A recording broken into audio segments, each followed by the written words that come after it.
Welcome to Chargers. My girlfriend is there. Chargers are looking for I had to watch for her. But like I said, I was excited. I wasn't. I was watching that whole game. Game of the year, territory. They're going to hang out here when it's a touchdown.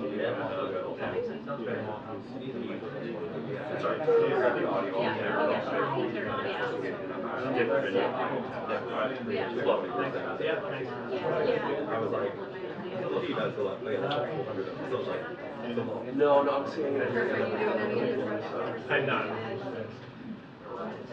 I decided. Is that good? That's a good thing, right? It's a good thing. I'm not in trouble. Yeah.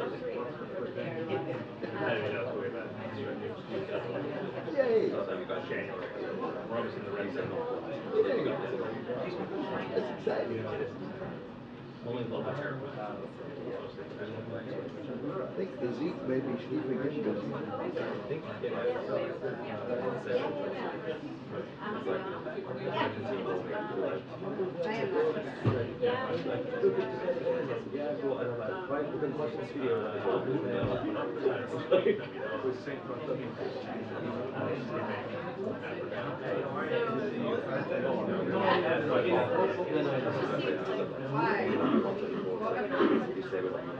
Yeah.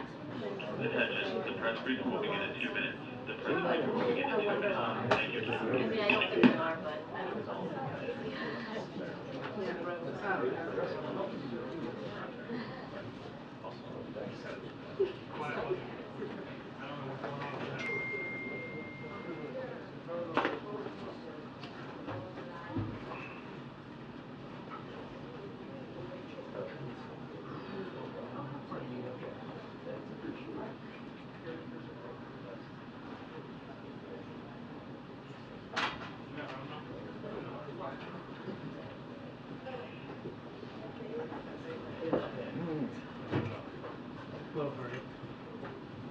Ed?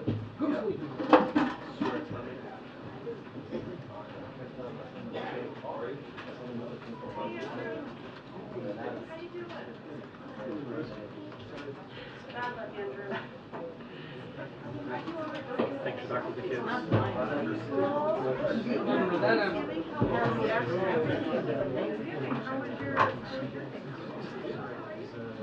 Thanks for talking to the kids. Oh, of course. Actually,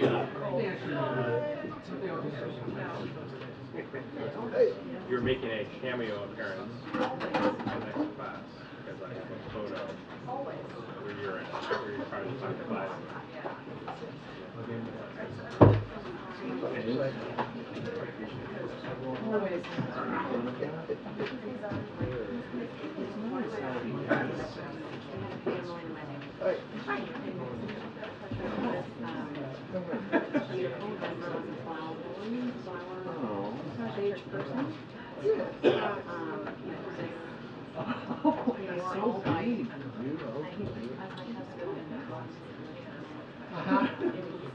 Yeah, I've got a godson myself.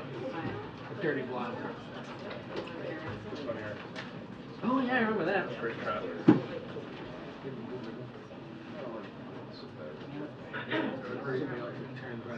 He was there.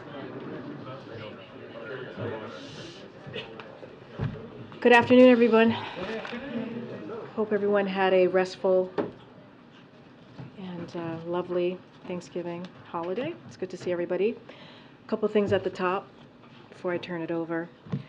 The President and the First Lady were horrified to learn about the 3 college students of Palestinian descent, 2 of whom are American citizens who were shot Saturday in Burlington, Vermont.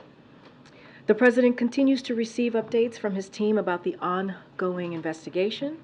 These students were taking part in a uniquely American tradition, gathering with family and loved ones to celebrate Thanksgiving. They should be back in school with their classmates, not in a hospital room.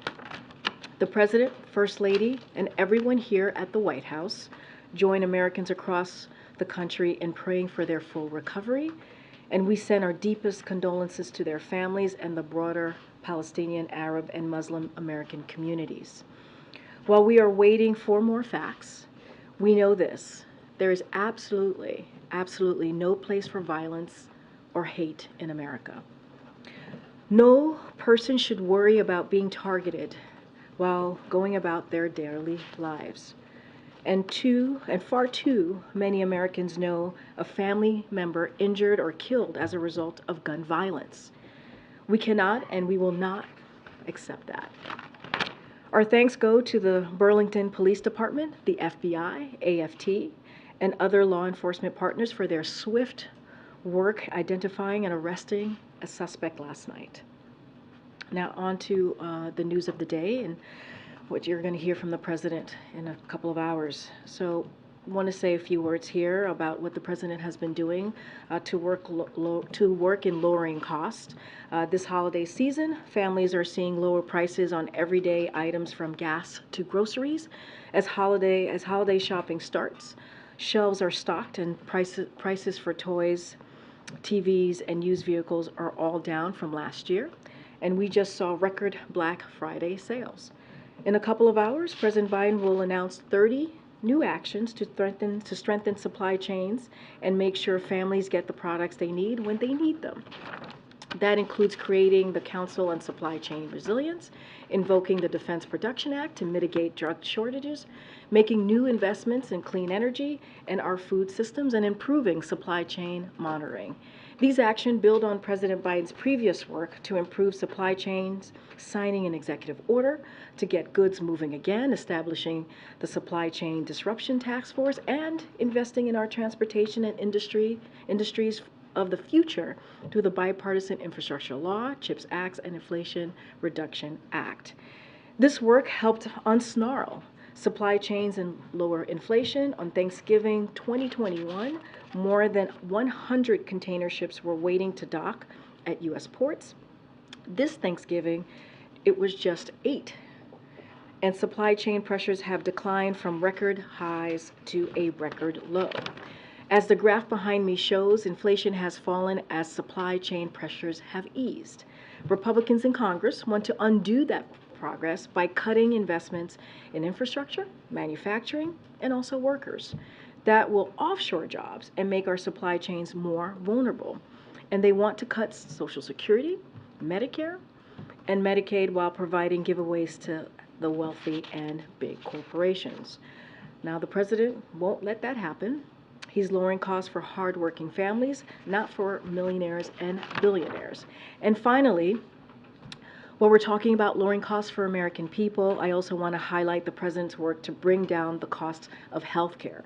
Meanwhile, Congressional Republicans are working to rescind health care coverage for millions of Americans, gut coverage for pre-existing conditions, restore insurance companies' ability to kick you off your coverage if you get sick, throw Americans up to age 26 off their parents' health care, charge women more than men, eliminate free mammograms and colon cancer screenings, slash Medicaid, and increase drug costs, all in the name of new tax welfare for wealthy special interests.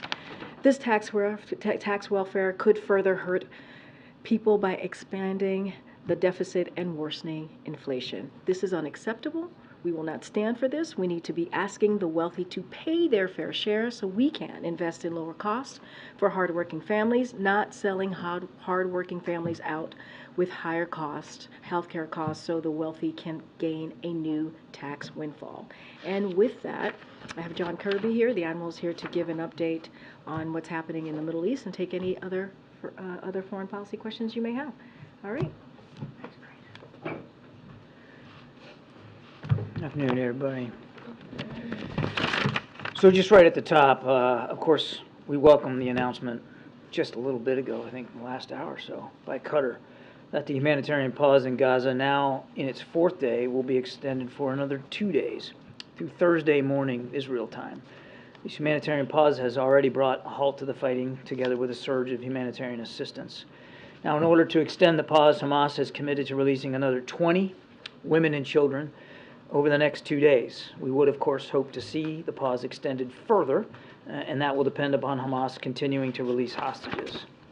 The President has been deeply engaged on this process throughout the Thanksgiving weekend. He spoke with the Emir of Qatar at a very critical moment to help resolve an impasse on the second day of the pause. And then yesterday, he spoke with Prime Minister Netanyahu with a focus on working towards an extension of the pause, the extension that, quite frankly, we're seeing today. His team then worked on that overnight and through the morning. He was briefed this morning by the National Security Advisor, Jake Sullivan, on the ongoing talks to extend the pause. He and his entire national security team will obviously stay engaged on this over the coming days as we work to implement this extension of the original agreement, as well as efforts to extend the pause even from there. Just a quick update on the figures. As of the morning of November 26, 200 trucks were dispatched to the Rafah crossing, and 137 trucks of supplies were offloaded by the United Nations reception point in Gaza, making it the biggest humanitarian convoy received since the 7th of October. This brings the total number of trucks of aid and assistance, including fuel, to over 2,000 since the 21st of October. Our team has prioritized getting this much-needed relief into Gaza to alleviate the suffering of Palestinian civilians there. Of course, most of them have nothing to do with Hamas. And to date, we have assisted over 840 Americans and their families who have departed and sought the support of our team on the ground in Egypt. And with that, take some questions. Thank you, Admiral.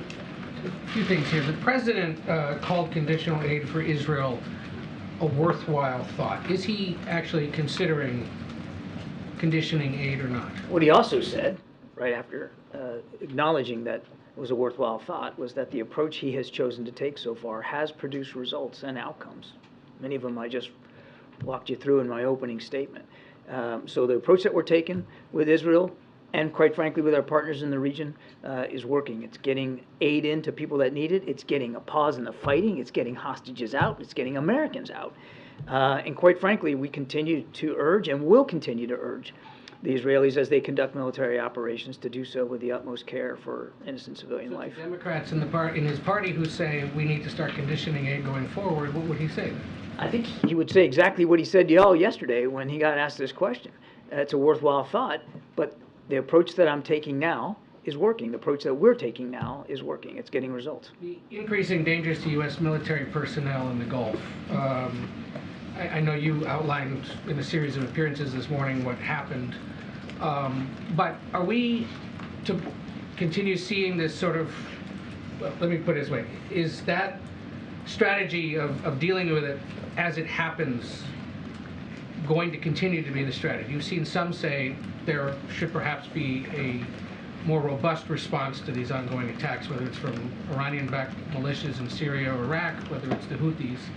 Is there any thought of changing up how that's done? I don't think we're going to get in the business of telegraphing our punches, Ed. We've responded forcefully against the threats to our forces in Iraq and Syria, and now our forces in the Gulf region, the Gulf of Oman, the Gulf of Aden, will continue to do that as appropriate. Is striking in Yemen still an option? Again, I'm not going to telegraph punches. We will take the steps appropriate to protect our troops and our forces in the Middle East region. I would add that the Mason is attached to the USS Eisenhower Carrier Strike Group, which the President dispatched to the region specifically to address the increase in the tensions. Any possibility that Americans will be among the 20 that we release over the next few days? Well, we certainly hope so. I mean, we're going to watch this very, very closely. We're certainly hoping that another batch of hostages gets released today as part of the fourth and final day of the original agreement. We're going to be watching closely to see if any Americans are in that group. As it has come out over the last 3 days, we don't really know until you get into the end game who's going to be actually on that list, and then even then you got to watch closely to seeing if who's on the list is the folks that actually come out. So we're watching and hoping. And you spoke of the President's conversation at a critical moment to break that impasse. Can you talk a little more about what that impasse was and how that was broken in his conversations? I mean, it came down to, you're talking about over the weekend, yeah. It was really more about the lists and who was on it, and I don't want to get into more detail than that. It's a similar issue to what we faced today. The reason why there's been a little bit of a delay because there was a difference of a view, if you might, over the list, and the fact that mothers were not originally going to be allowed to come out with their children. Now that's been resolved. So it really had to do with the who. And very, very quickly, the newly elected leader of Argentina says he's coming to the U.S., also to D.C. Any meetings scheduled with administration officials, with the president, with anybody else while he's here? Yes, President-elect Milei will be coming to Washington, D.C., largely to meet with the IMF and the World Bank over their fiscal and economic issues. But while he's here in town, he'll have a chance to meet with some National Security Council folks, including Jake Sullivan. No plans to meet with the president, right? No plans to meet with the president. The president will, as you think you know, be on travel in the middle of the week. Thank you. On the remaining Americans who are being held, do you have any more clarity on whether they're being held by Hamas or with one of these other terrorist groups? No. And, all along you've been very clear about concerns that a broader ceasefire would only benefit Hamas. Sullivan was pretty clear yesterday in saying that, Hamas has been able to gain some benefit from this. How concerned are you that the longer this truce lasts, now 6 days, that Hamas will benefit? And how do you weigh that? It's a real risk. You have to expect a group like Hamas, a terrorist group, which clearly doesn't abide by laws of war, will try to take advantage of any pause in the fighting for their own benefit. So we're watching that closely, as well as our Israeli counterparts. You can bet that they're watching that closely. And I don't want to speak for the Israelis, but I mean, this is a calculated risk that Prime Minister Netanyahu and his war cabinet are willing to take in order to get those hostages out. So it's a balance. And as you've also heard the Israelis say, that once the pauses are over, they intend to go right back at military operations. And when you say that Hamas has been able to get some benefit so far, is that restocking, resupplying? What does that benefit look like? I would just say that, without getting into intelligence issues, that any pause in the fighting could benefit your enemy in terms of time to refit, to rest your fighters, to rearm them, re-equip them.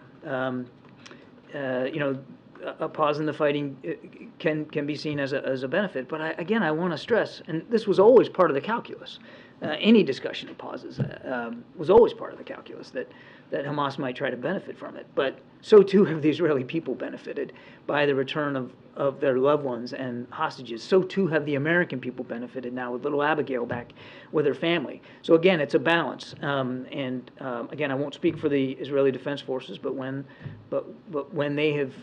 these pauses are over, then they have made it very clear that they're going to continue to target Hamas leadership. John, how many Americans are still being held hostage, and do you have proof of life?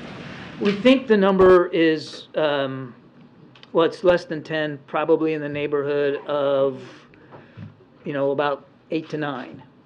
But we don't necessarily have firm, solid information on each and every one of them. And why haven't the 2 American women who are with Abigail, what happened with them? Why haven't they been released? Well, we certainly hope that we'll see them in hopefully today. And if not today, certainly over the next couple of days. We want to see them back with their families where they belong as well. The lists are developed by Hamas, and then, of course, the Israelis develop their list of Palestinian prisoners that they're going to release. And we're not involved in the specific drafting of the lists and the determination on Hamas's side of who's going to come out on any given day.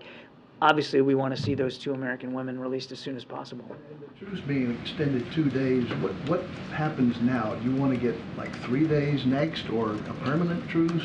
What's the thing? It's like I said in my opening statement, Steve. We're grateful that we've got an extra 2 days to work with here. That'll result in the release of 20 more individuals, yes, women and children. And as I said right at the top, we'd certainly like to see even that extension extended further until all the hostages are released. That's really the goal here: get all the hostages home with their families where they belong, and however long that could take. Mm-hmm. Thank you. Just to follow up on the question about Milei visiting Washington, you mentioned that most of his meetings would be with the IMF, but who will be he meeting at the White House, at the NSC, and what are the expectations of the White House for this meeting? And more broadly, what are the expectations of the president for the relationship between the 2 nations? I already answered that question. He'll have a chance to meet with Jake Sullivan and potentially other folks here at the NSC. We'll have to see how that shakes out. The president won't, unfortunately, be able to meet with him because of domestic travel.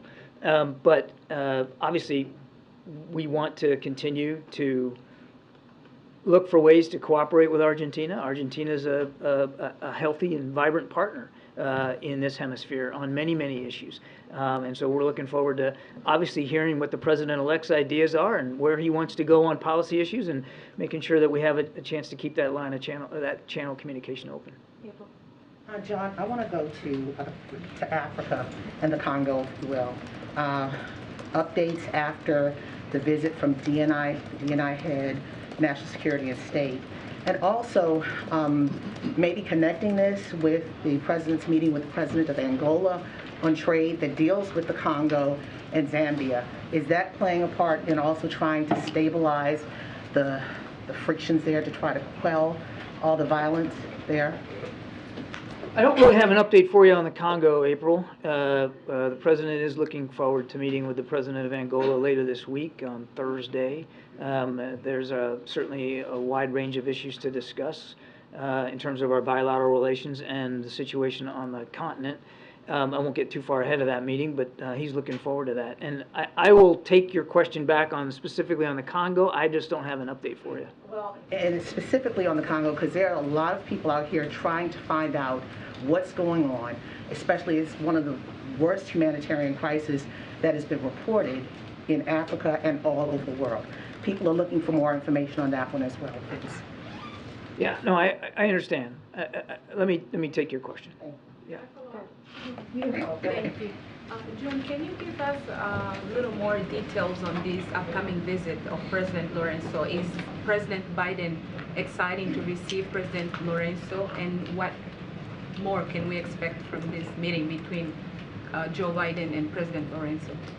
Angola is a strategic partner and a growing global voice on issues of peace and security. The President's grateful to Angola for their principled voice in terms of the conflict in Ukraine and the role that President Lorenzo is playing to advance solutions to conflicts there as well. Angola and the United States are expanding our economic cooperation at record speed, including pursuing additional investments through the President's flagship Partnership for Global Infrastructure and Investment to build quality, sustainable infrastructure that helps connect Angola to global markets. So there will be a lot of that on the agenda. And will the President travel to Africa this year, as he promised during the... I don't have any travel to speak to today.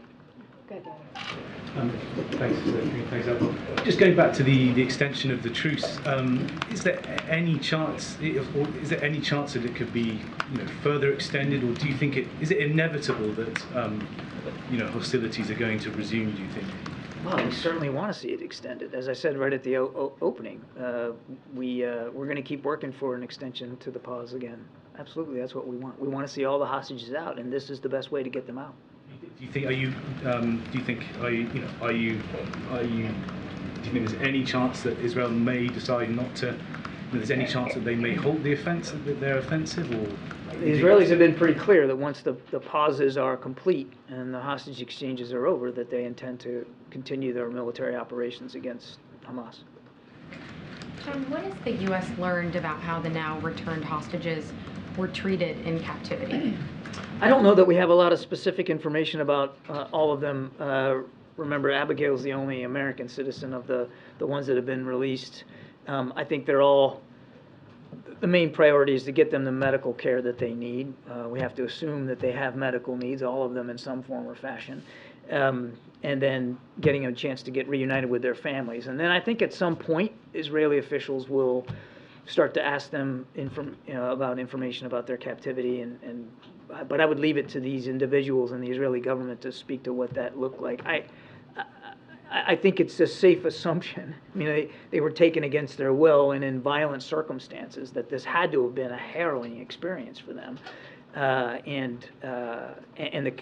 We also have to assume that the conditions in which they were being held were obviously less than ideal, given what Hamas has proven capable of doing. But I just don't have a whole lot of specific information on each and every one. I think it's important to also remember that Hamas likely doesn't hold each and every one. And so being held by Hamas, probably they had hostages in more than one location. And there's other groups that may be holding some of these hostages as well, and the conditions could be starkly different. We just don't know enough right now. And how should we be thinking about the numbers? If the original agreement was for 50 women and children, and now we expect 2 more days, but on certain days they've been releasing more than 10 at a time, so we're up to something like 58. Well, right, I mean, remember, you had 50 plus coming out was the original deal. It wasn't just, I think it was a little bit more than 50 was they agreed to. And if you got 4 days to do that, you're going to have to do more than 10 per day to do it. And so we're hoping for a list today that will have somewhere in the neighborhood of about 13 is what we're hoping for today. So that's just, that's just basic math, trying to do 50 in 4 days. The extension is for an additional 20 over 2 days. And so we'll see how that shakes out. And then finally, what does the 2-day extension mean for getting more aid into Gaza, and what will the U.S. be able to help facilitate in terms of those 48 hours? It's a great question. With every single day, and this is the part of this hostage deal that probably doesn't get as much attention as it deserves, it has allowed for a surge of humanitarian assistance into Gaza. I just gave you the numbers today, 200 trucks just today, and that brings, again, since the 21st, it gives a total over 2,000, including fuel, and that's not insignificant. That fuel is now getting in tens of thousands of gallons per day. So another 2 days, I mean, my goodness, that gives you the chance for dozens more trucks and tens of thousands of more gallons of fuel that can get into Gaza to people in need. So we're going to take advantage of every hour of every day that there's a pause to try to help the people of Gaza. Thanks, John. Can you talk a little bit about how the president's involvement in all this has impacted other priorities? Thinking about COP28, reports that he's not going. Would he have gone had he not been needing to deal with this? Well, I've seen some press reporting on that. I don't have anything to speak to with respect to travel to COP. Look, yes, the president has been very much focused on the conflict between Israel and Hamas over the last month or so, clearly. I mean, well, more than a month. Obviously, and as I said in my opening statement, he was working the phones over the course of Thanksgiving weekend, and I suspect that he'll continue to work the phones in coming days, without question.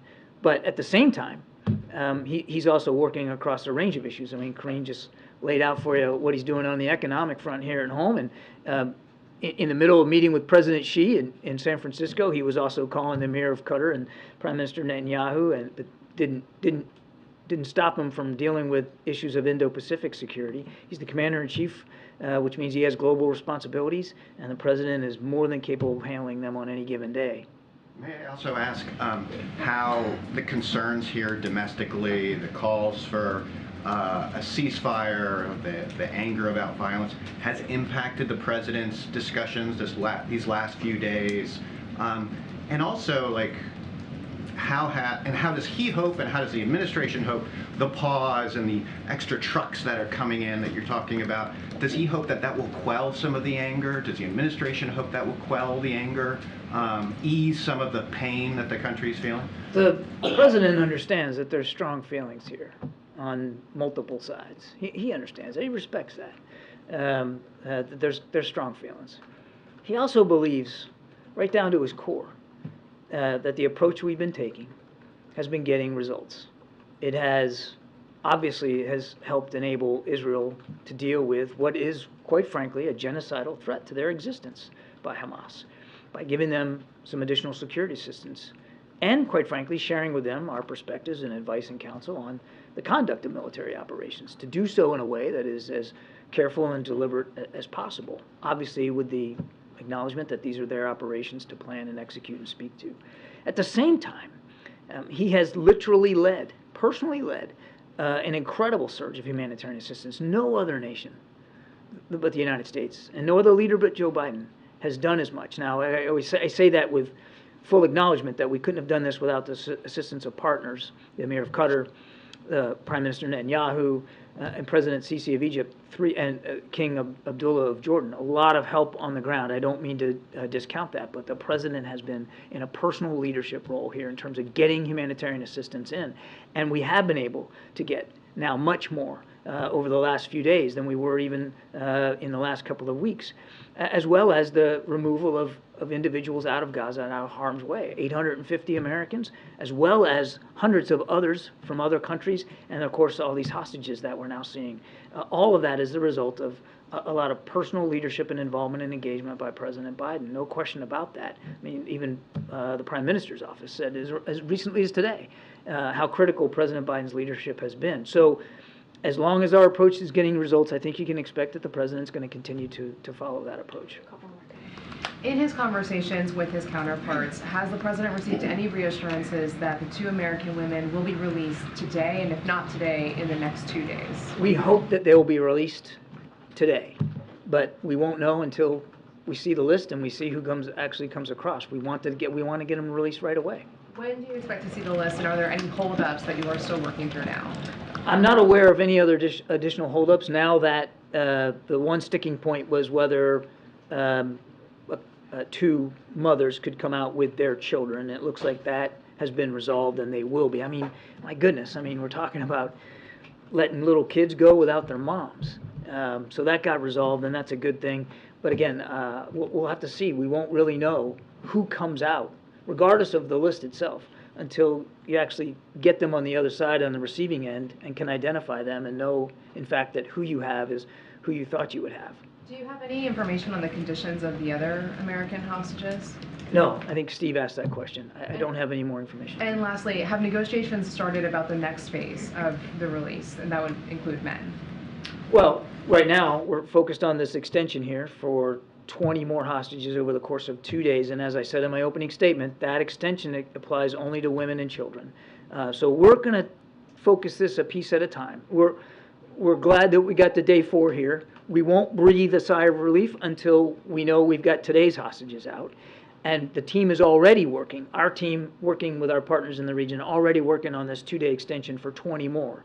And as I said at the top, if we could extend that, we'll want to see it keep extending until we can get all the hostages out. Admiral, we're seeing that Saudi Arabia is pressuring other OPEC Plus members to reinstate those oil supply cuts. Wondering what your level of concern is and what you see as the impact on inflation in the U.S. Well, I think I'll let OPEC leaders talk to their plans. As far as I know, there's been no announcements here of any production cuts, so we'll let them speak to that. The President's going to keep focusing, as he has been, on a healthy global market that's properly balanced and that can continue to bring the price of gasoline down here in the United States. Thank you so much, John.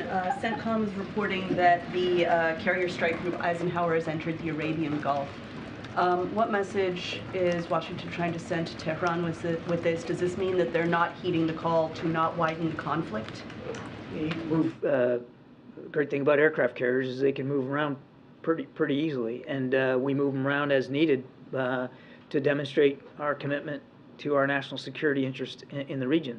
Look, the message of the Ike and the message of the Ford, the message of the additional aircraft squadrons that we send into the region and the air and missile defense assets, all of that is one to any actor in the region, be it a nation state or otherwise, that this is not a time to try to take advantage of the conflict between Israel and Hamas and escalate or deepen this conflict, make it worse. That's the message that we're sending. Is it targeted at Iran?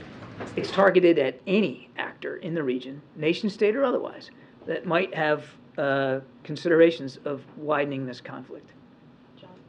Thanks a lot, Karine. John, in your statement at the top, you thanked the government of Qatar for this 2-day pause that has been reached. What level of involvement was the U.S. government in securing this agreement?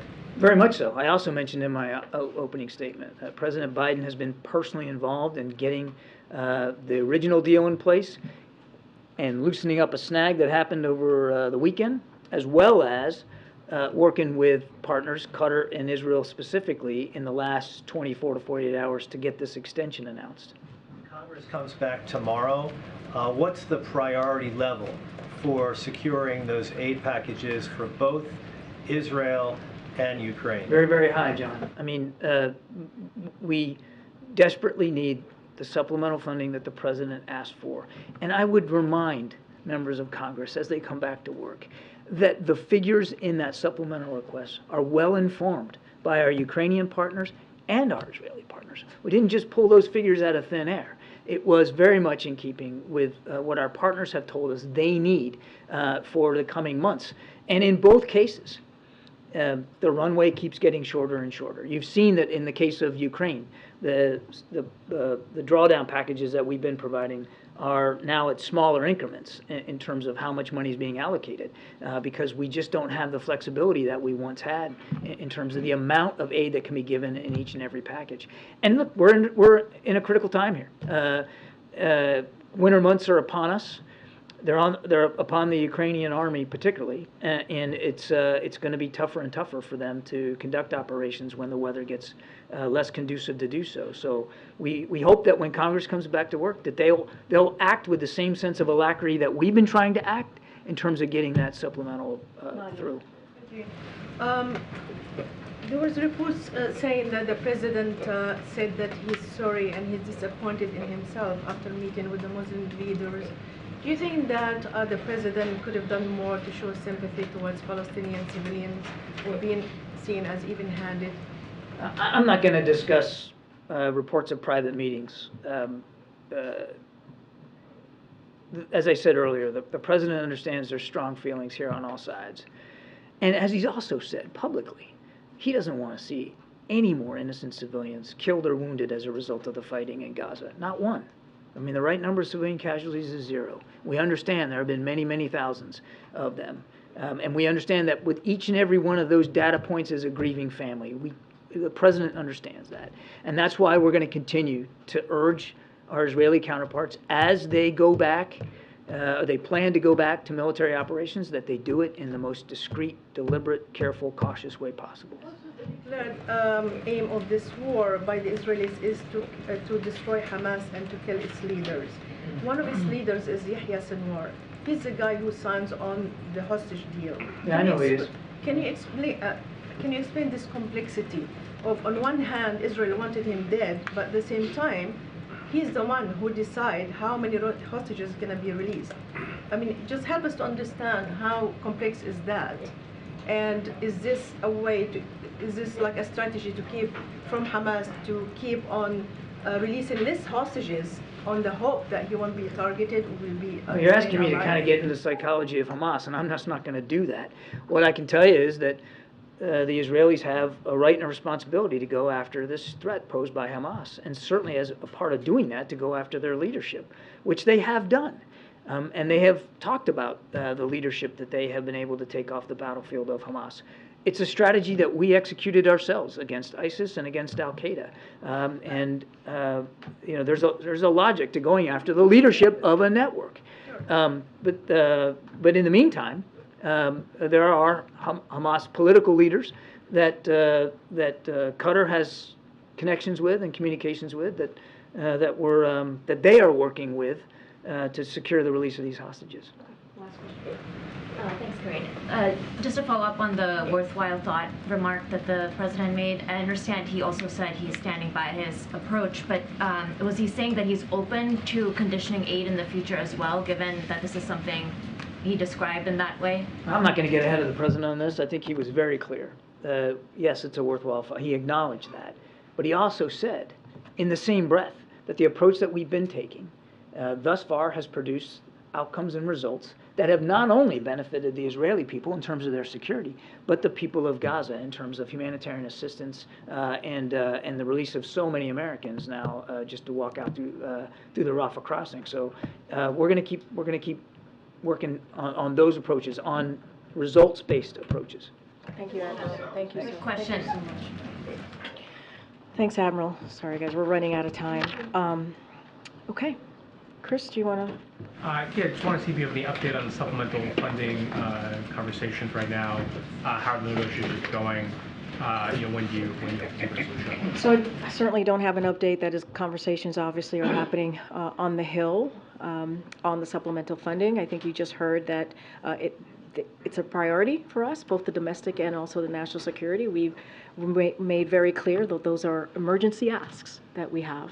That we put in front of Congress, and so we're going to continue to make that very clear. Just don't have any updates for you at this time. And you started the briefing by talking about the shooting of the 3 men in Vermont.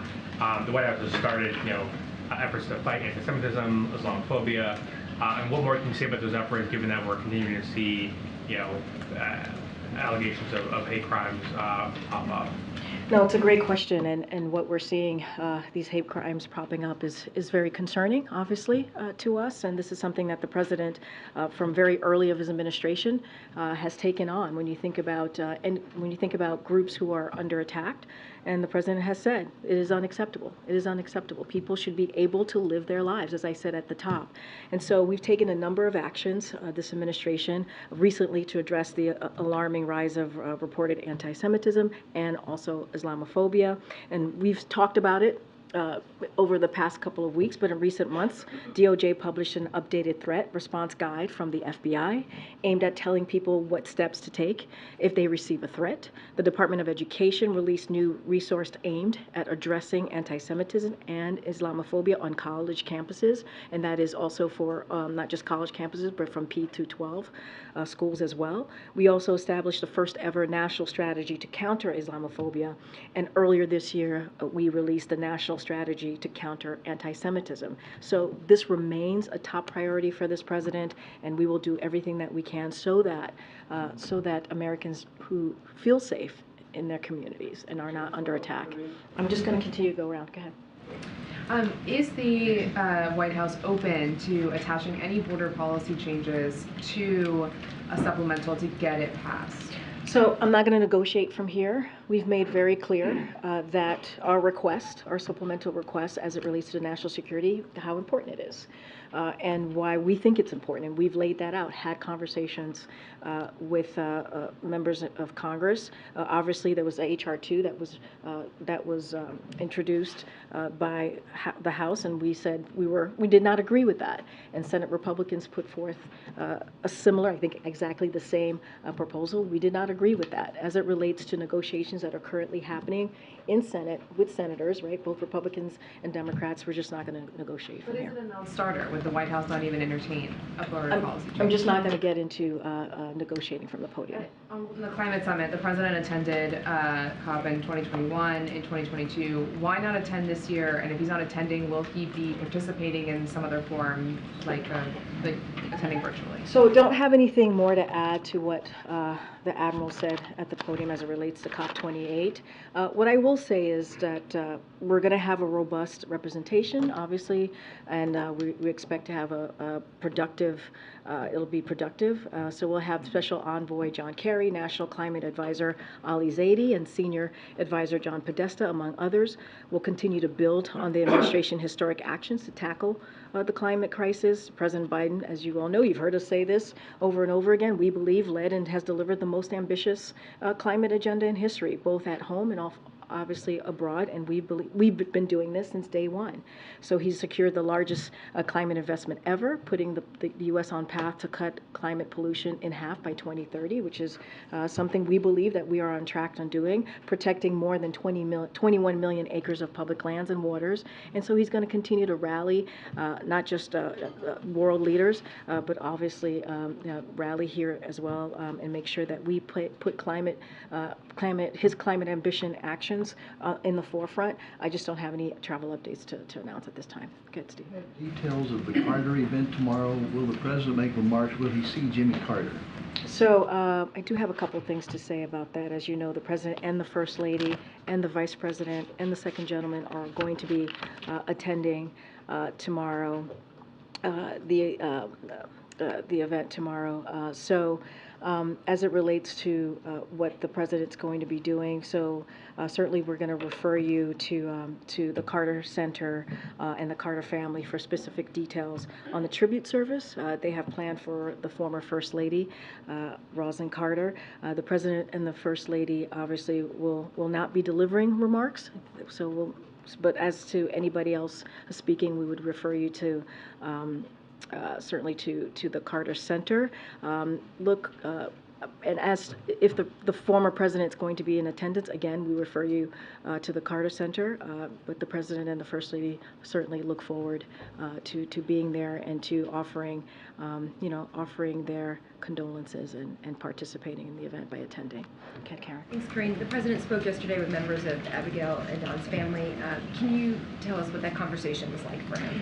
So look, you heard from my NSC colleague, the Admiral, about, and you heard from the President. You heard from the President yesterday speak to the importance of getting Abigail home. As you know, she celebrated her 4th birthday while she was in captivity, and how important he believed it was to get her home, but also the American hostages who are being held, and also American hostages who are being held more broadly globally. And you've seen the President's commitment to that since day one. I'm not going to get into private conversations from here. I think the family, her family have done interviews, and there's been some pretty emotional quotes from the family. Just not going to get into that, but it is the President's priority. It is incredibly important for the President to get these Americans home. And what is the communication like right now between the White House or the administration and the families of the other Americans who are being held hostage? We know the President had that conversation weeks ago. Has he had another follow-up to that conversation? Is it daily between senior officials? What's that like? I don't have a rhythm to call out of the amount of times that my colleagues at NSC or the State Department have had conversations with the families of the hostages. Obviously, we've I think the last time Jake Sullivan was here, he spoke to it. Obviously, you heard the President. We've read out the President's calls. I just don't have anything to share at this time on any additional conversations. But again, it is the President's priority to get home the hostages, especially obviously the American hostages, which is why these pauses have been so important to get humanitarian aid in, obviously, to the people of Gaza, but also making sure that these hostages go back to their families and friends who love them dearly and are missing them. Okay. Karine, the supply chain announcements today are rooted in all the issues that came up back in 2020, 2021, when a lot of it was rooted in shipping and holiday shopping and whatnot. I'm curious, does the President or First Lady do any online shopping? Have they had any, no, seriously, have they had any personal experience with the frustrations that American consumers across the country felt in recent years? So agree, there's been some frustrations that obviously that the American consumers have felt recently, which is why we took those actions. You just listed them out, and they've been beneficial. I've talked about the containers where we were 2 years ago, where 100 containers were declined, and now we're at 8. Right? I talked about October 2021, as you just mentioned, to October 23, and how supply chain pressures, how much they hurt the economy, which is why the President continues to make these announcements. This is what you're going to hear from the President at 2 o'clock. Look, I can't speak to the President or the First Lady's shopping strategy, how they go about it, but they understand what Americans are feeling. That's why we keep talking about lowering costs. That's why we're talking about something that's so important, like supply chain, as it affects the economy. But look, what we believe is the President's action, what he's taken, the actions that he's taken has worked. And we see that with the holiday season, right, with families and how we've seen lower prices coming down. So no word if he's shopping at Amazon. Well, I could say this. For Commander. Well, I could say this. You saw the President on Saturday, right, on Friday, small business, but how important it is, right? Shopping for making sure that, small businesses are an important part of the economy. And you saw the President, the First Lady, and his family making sure that they were visiting small business on going into the holidays. And I suspect if we polled the room, many of us were probably asked some version of the following question. Okay. Given the President's sagging poll numbers and the fact that he is currently placing behind any Republican opponent, has there been any talk in this White House about a change in strategy or staffing going forward in reflection of those numbers to continue to show him underwater? No. And there was also a call out in recent weeks to staff, to senior officials, that if you want to go by the end of the year, go. Otherwise, you're here for the duration of the rest of the term. Should we be anticipating any departures of either cabinet officials or other senior officials? Look, I can't speak to people's personal decisions. We don't have anything to announce at this time, and we're going to continue to do the work that the President set out to do. And we just talked about supply chains. We just talked about the economy. We've been talking about the President's leadership globally, especially in the Middle East. That's what we're here to do and focus on. That's what I'm here to do, to focus on. I just can't speak to people's decisions. Karine, I had an in-depth conversation with Stevie Wonder last night, who is I love Stevie Wonder. Again, for the serious question, I had an in-depth conversation with Stevie Wonder last night, who is requesting a meeting with the president. He's very concerned about the black agenda falling along the wayside and issues like laws of 50 years ago that are now being abolished or gutted, to include issues like the Voting Rights Act, what happened in Arkansas last week, affirmative action, Supreme Court, as we've seen it, ban on books, and he's also even brought up issues of the Congo and the lack of information from the White House. Is the White House amenable to sitting down with Stevie Wonder, who has met with presidents throughout history, to include Ronald Reagan? He was one of the major impetus for getting the holiday for Dr. Martin Luther King Jr. And also he was one of those who worked with President Obama in his efforts to become president. Is this president amenable to meeting with Stevie Wonder, who has these concerns? And you're right, April, what you just laid out in your question is incredibly important. And so we take that very, very seriously here. Can I just say a couple things about Stevie Wonder? He is indeed an icon who's made tremendous contributions to the civil rights movement and also voting rights. And as you just listed out, he was one of the main voices in getting Dr. Martin Luther King Day. And we appreciate that. We appreciate his brilliance, and we appreciate what he's been able to do on behalf of the community. So I can't, as far as a meeting with the president, certainly I'm not aware of any meetings with Mr. Wonder or any scheduled meetings, and I don't have anything to announce, obviously, at this time. But I also want to say that on the president's first day in this administration, he has taken this very seriously as it relates to what we're seeing, as it relates to racial inequality. He called it one of the 4 major crises that we have to deal with as a country when he stepped into office. And one of the things that you know, and I know you've covered this very closely, he signed an executive order to initiate a whole of government approach to implementing his equity agenda.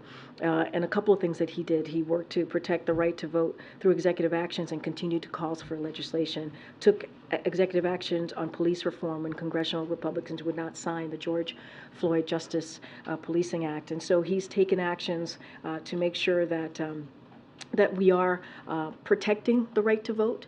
He spoke to the affirmative action, what we saw SCOTUS do, and he spoke to that and he said, and I'll quote, "We should never allow the country to walk away from the dream upon which it was founded. The opportunity is for everyone, not just a few." And he stands by those words. Follow up on that. Yeah, sure. But Stevie Wonder is not alone in this thought.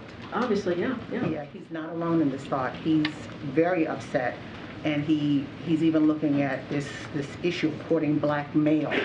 I mean, he just wants to have a conversation with is the president amenable, as he is a leader, as he has met with other presidents on major issues of rights, humanitarian rights, as well as civil rights.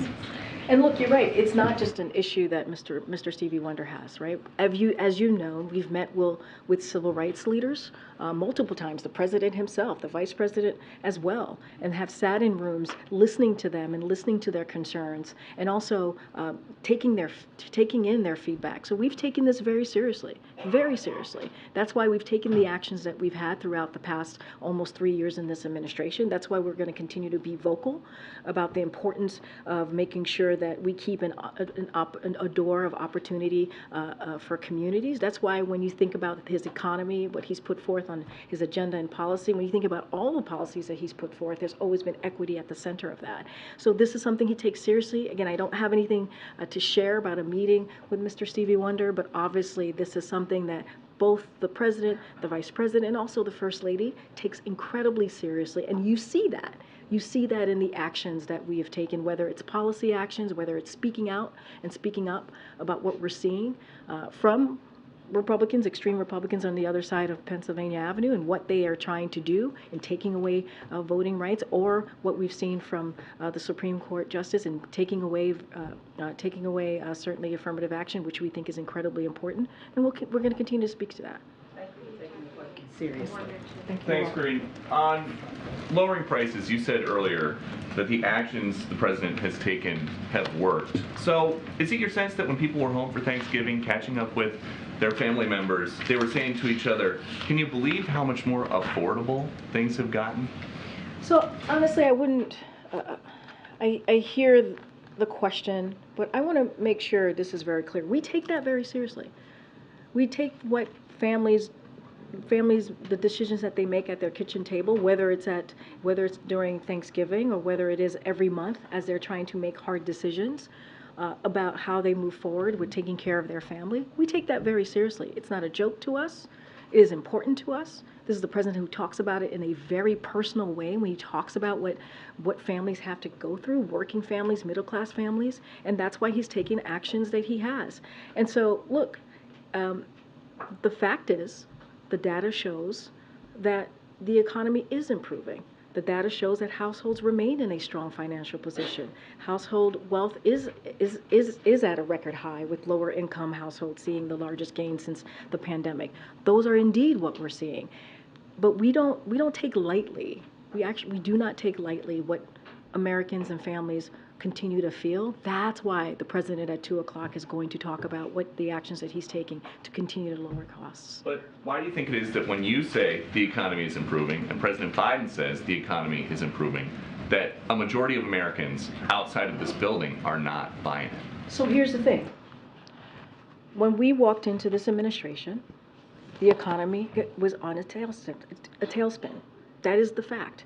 Because of the last administration, because of the Trump administration, because of how they dealt with COVID and the pandemic, because they didn't have a comprehensive plan. The president came in, he passed the American Rescue Plan, which was able to get the economy back on its feet, which was able to open up small businesses were able to open up, schools were able to open up, and we understand what Americans have been feeling over the last 2-3 years. It's going to take some time. We get that. It's going to take some time, but it does not take away how we have seen the economy getting back on its feet. We actually had to fix the problem that we saw that the last administration left us. But almost 3 years in office, inflation is up over 17% since President Biden came here. And you're saying that's still Trump's fault? Inflation is moderating because of the actions that this president has taken. Doesn't that just mean that prices are going up slower? They're still high. It's going down. The prices are going down. If you look at for a perfect example, I mean, I just talked about last week how turkey prices, the cost for turkeys is going down, the cost for eggs is going down because of the actions that were taken. I just talked about supply chain and how that affects the economy, and that's because of the president's action that he's taken. And if you think about gas prices, it's down by $1.70 since its peak, because of the actions that this president has taken. So we understand that people are still not feeling it. We get that. But doesn't mean that we're not going to continue to talk about it. Doesn't mean that the president at 2 o'clock is not going to talk about how he's lowering cost, right? And let's not forget what Republicans are doing on the other side of again, Pennsylvania Avenue. They're trying to increase healthcare costs. They want to get rid of Medicare. They want to get rid of Social Security. That is something that we saw them try to do at the State of the Union, right? They do that over and over and over again. They want to make sure the millionaires and billionaires are actually getting the benefits, right? And so that's not our way. Our way is to build the middle class from the bottom up, middle out, and the president believes in that. He talks about it. You're going to hear him talk about it in about an hour, and that's going to be our focus. I think I get to take one more. Go ahead, Brian. Thanks a lot, Karine. Has the president personally been involved today in these negotiations over the release of the hostages, this sticking point over having mothers released with their children? Has the president been personally involved today? So, as you heard from the Admiral, the president certainly has been kept aware. He's put in a very much a personal focus on this, on these, on the pause that we're seeing. The pause that obviously the first kind of deal of the pause is ending today. Now they're going to see another 2 days, as you heard from my colleague, and this is very personal for this president. He's been very much engaged. You've seen us read out conversations that he's had, right, with leaders in the region, whether it's Egypt, Jordan, and others, obviously including the Prime Minister of Israel. And so the president has been incredibly involved in this. He was certainly briefed by his National Security Advisor, Jake Sullivan, this morning, as the Admiral stated. And so, look, we've always been very clear. when it comes to American hostages being held, wrongfully detained, we take that very seriously. We want to make sure folks are going home to their families. That is important to this president. Families who are suffering, families who are wondering when their loved ones are coming home. And let's not forget getting that all-important humanitarian aid into